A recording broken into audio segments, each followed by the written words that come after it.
একসময় একটি ছোট গ্রামে রাজ নামে এক দরিদ্র কাঠমিস্ত্রি বাস করত।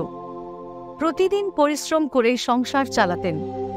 একদিন নদীর কাছে কাঠ কাটতে গিয়ে রাজের হাত থেকে কুড়াল ছিটকে গভীর জলে পড়ে গেল।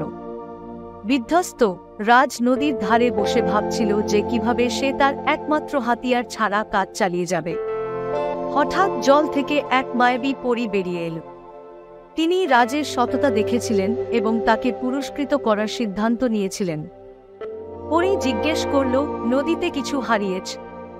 ভারাক্রান্ত হৃদয়ে রাজ ব্যাখ্যা করল, হ্যাঁ, আমি আমার কুঠার হারিয়েছি, যা আমার জীবিকার একমাত্র উপায়। তার সত্তায় মুগ্ধ হয়ে পরী ঘুঘু নদীতে গিয়ে একটি সোনার কুড়াল ফিরিয়ে আনল।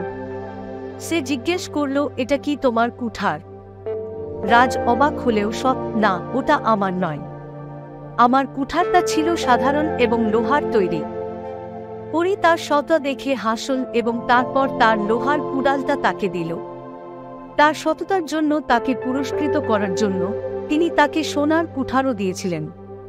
খুশি হয়ে রাজ পরীকে ধন্যবাদ জানিয়ে দুই কুড়াল নিয়ে বাড়ি চলে গেল।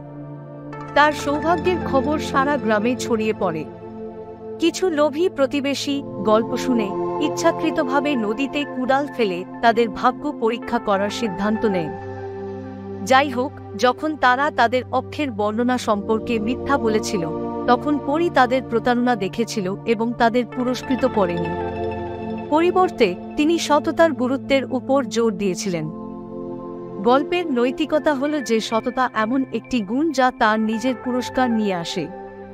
রাজের সততা তাকে শুধু অসাধু প্রতিবেশীদের হাত থেকে রক্ষা করেনি, বরং তাকে পুরো গ্রামের সম্মান ও প্রশংসা অর্জন করেছে।